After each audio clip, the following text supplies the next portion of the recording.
Putri panjang lebih elok panggil Kak Putri aja lah.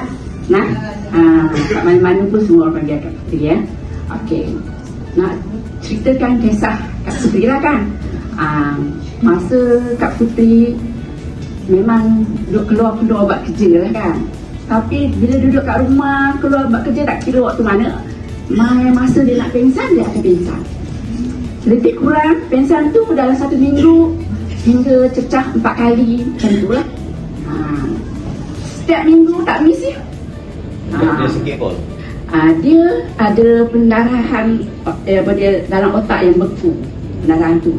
Kemudian dia orang pergi berubat, dia orang buang kan tempurung kepala ni, dia orang bersih lah. Berubat di mana? Di Riyadh. Di Riyadh. Ya. Riyadh tu di mana? Riyadh tu. Riyadh di Arab. Di Arab Saudi. Di Arab ya, di Arab. Riyadh tu di Arab ya.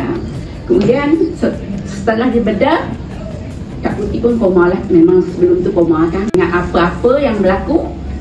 Dan ingatnya ingat 2 tahun dalam atas kursi roda. Lepas tu Kak Putri ambil apa-apa lah juga kan.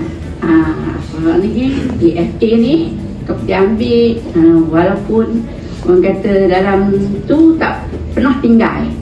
Ambil setiap pagi, setiap malam, setiap pagi, setiap malam. Sampai akhirnya Kak Putri belajar bertutur semula. Dan belajar untuk jalan untuk apa semualah. Tapi sekarang Kak Putri kata siapa yang tak ambil AFA ni rugilah. Okey, tanya kepada Kak Putri.